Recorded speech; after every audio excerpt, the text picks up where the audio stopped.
Welcome to Tennis Spin, where we put our spin on your tennis. Guys, do you have a two-handed backhand or one-handed? I'm going to bet and I'm going to guess that a lot of you have a two-handed. Well, as you guys know, I have a one-handed, but I might want to learn a two-handed. Stay tuned.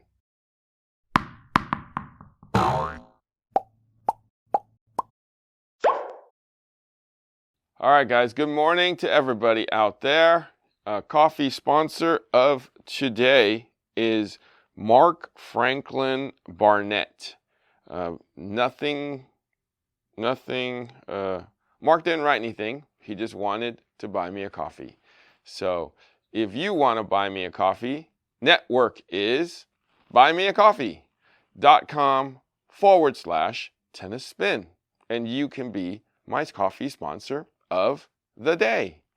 Thank you all in advance for hooking up to Java. It's actually something called Zenith Blend over at Pete's. Whenever I see Zenith, I think of those televisions back in the day.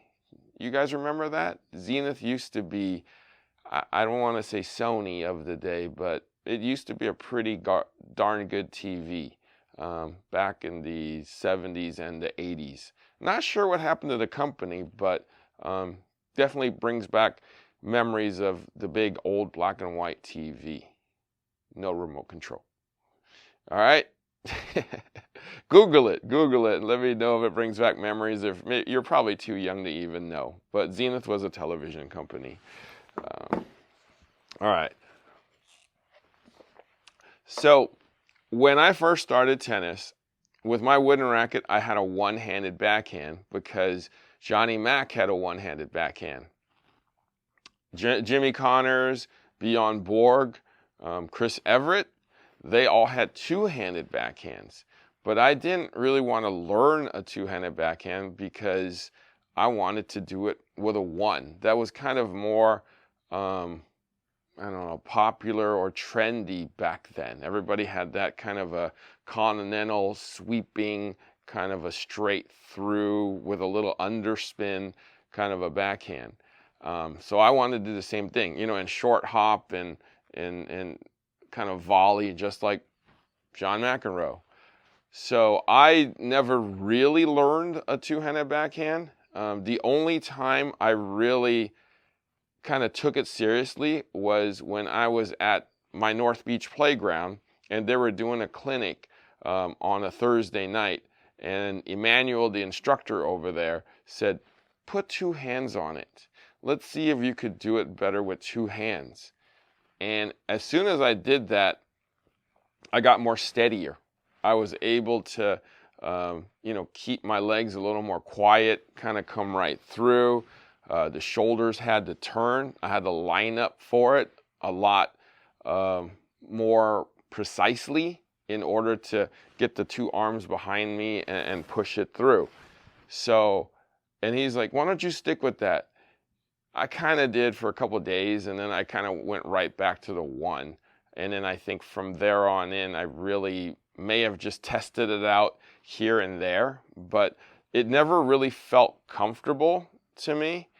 So I probably haven't tried a two-handed backhand in like over 20 years. But since Coach Gu has such a good two-handed backhand, I was thinking maybe he could try to teach me it. I mean, the advantages of a two-handed backhand is it's more stable on a return to serve. Like your first reaction on a one is that you slice, you chip it, right? On a two, you can actually kind of roll it a little bit. It's kind of like a left-handed forehand if you do it right. So I'm going to go and ask Coach Gu if he would teach me a two-handed backhand the modern way and see if I have any luck with it. All right? So I'm going to go ask Coach Gu, and let's see what we can do. See you on the court.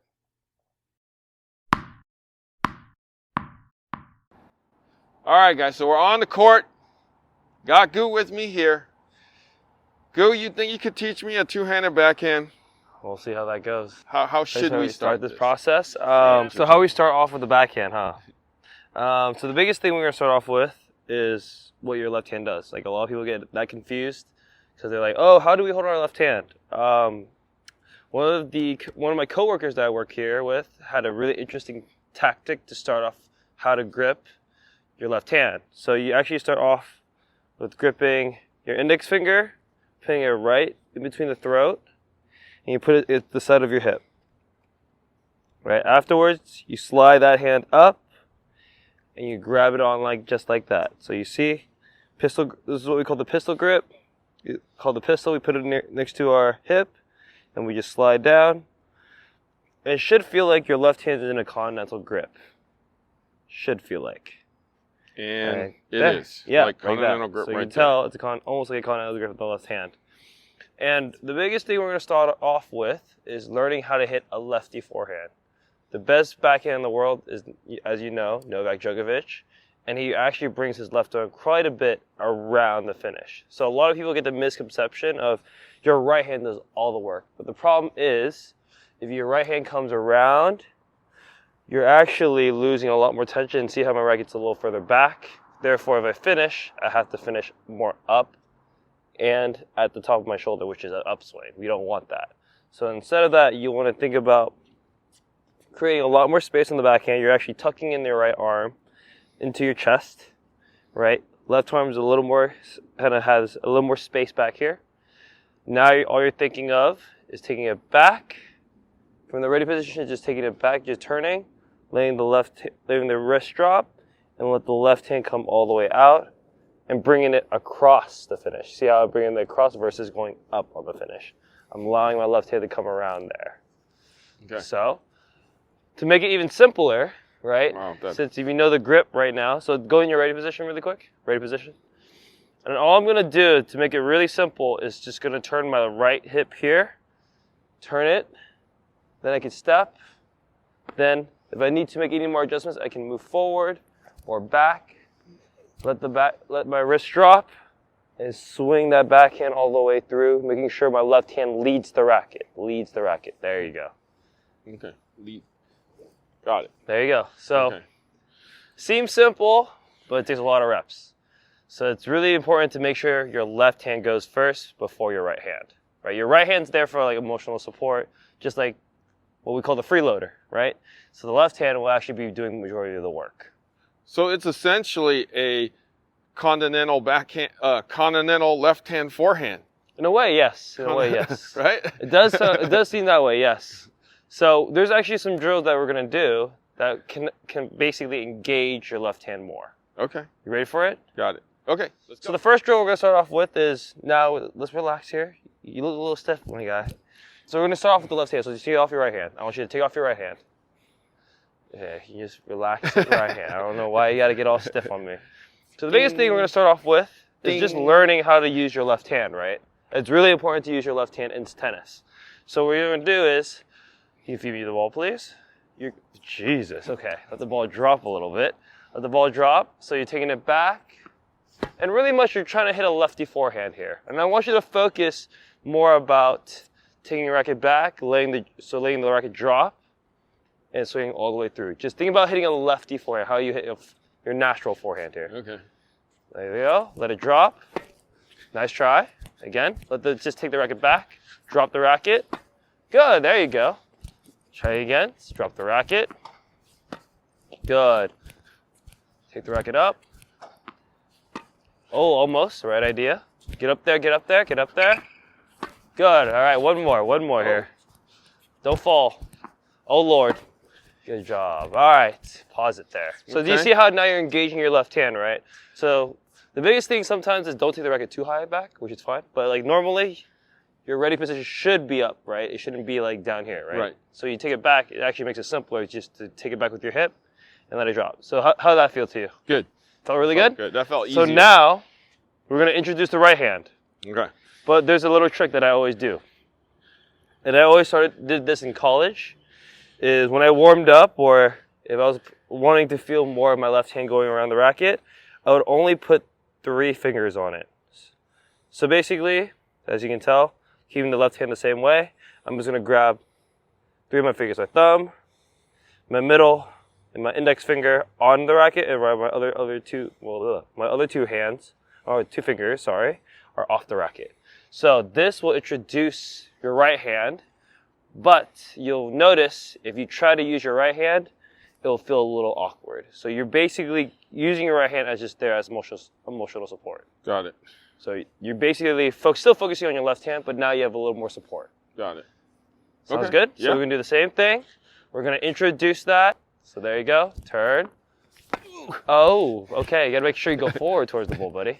Towards that ball. Almost. Uh-oh. Take your time. See how you pulled your right hand? Just think about your left hand. Almost. Uh-oh. Almost. Here we go. Oh, no. And again, you got it. You're good. You got it, bud. Come on now. Go forward. Almost. Okay, so pause. It was a lot really quick. easier when I was just one hand. Yes. So see how you're actually trying to generate with both hands at the same time. So what happens when you generate both hands?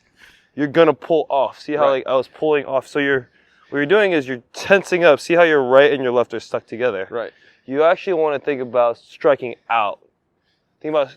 So what's happening is you're trying to create this. Right. So the 1E, you might have to make a loop, but with the two-hander, you don't need to as much. Oh, okay. You just turn the racket back and let the racket drop. The most important thing is actually the drop versus the high takeback. With the 1E, yes, you need a higher takeback, right? To create some momentum.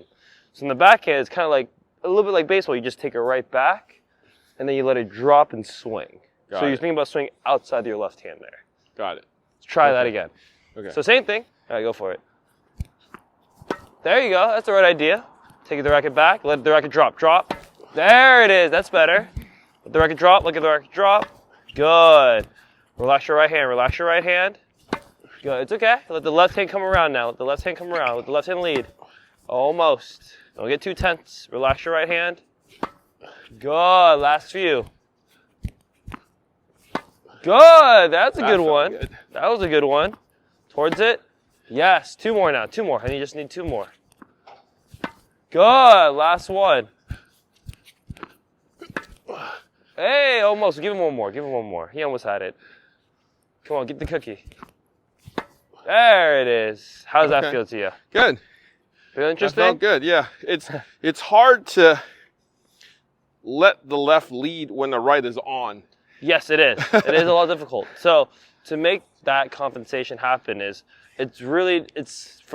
for your two-hander, it's not really normal for your right hand to be tucked in more. It's completely normal. So what happens is what we think about is we tuck the right arm in. So when we swing out, you'll notice my right arm will come out naturally if my left hand goes out. Right. Right. You see how it's going out there. Exactly. And then I'll bring it around. So that's just practice and reps of repetition, right? So it's like hitting a one-hander, right?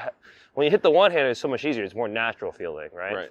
So with the two-hander, it's a little weird because you're kind of batting it almost in a way. Right. So you want to think about for me, I think about is just taking the racket back and just let my left hand lead. So when my left hand leads more further out, my right arm will follow along after the finish. So yes, your right hand is going to feel a little weird because it kind of doesn't know what it's doing. But sooner or later, if you take more reps and more reps of it, your right arm will kind of start following what the left hand's doing. So at that point, when you swing around, your right hand was actually naturally coming around with it. It's basically the right hand will follow, kind of doing what Simon says with the left hand. So a lot of people, like the way I was taught, like it was a one-handed continental, right? And then like that.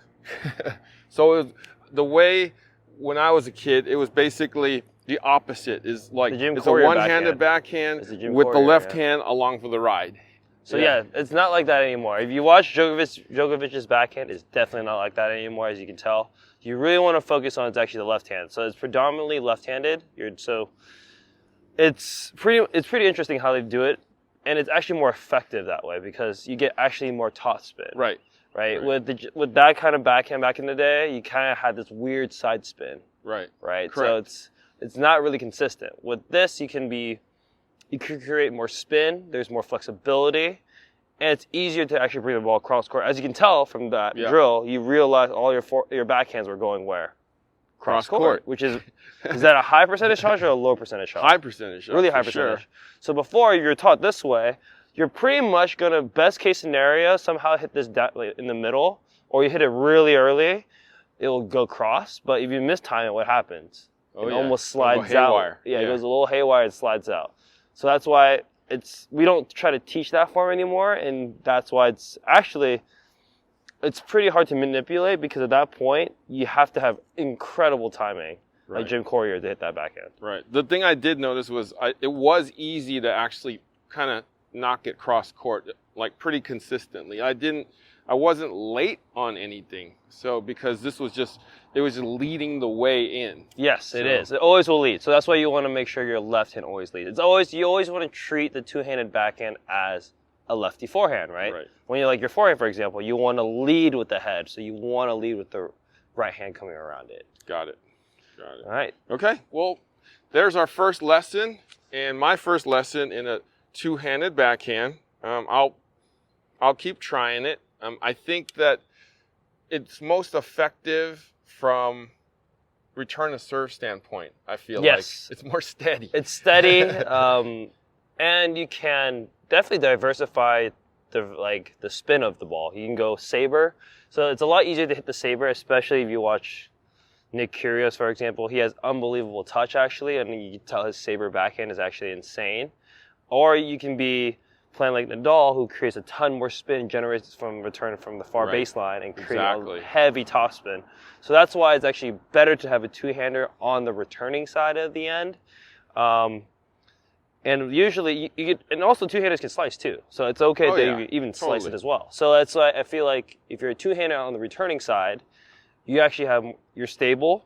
You're definitely a lot steadier than a one-hander. You definitely have more power, I feel like, than a one-hander. And you have more diversity. Got it. Yep. No, thank you. So that was our first lesson, Coach Q. My first lesson in a two-handed modern backhand. I'm going to keep trying it. Hopefully you'll keep teaching it for me. Hopefully you don't kill me. That's what I'm hoping. Thanks. Thank you, Coach Gu. I appreciate you trying to do this for me. Of course. Coach Gu, where can they find you? You can find me at agu.tennis. I'll also be posting content there as well. All right, guys. Thank you for watching Tennis Spin, where we put our spin on your tennis.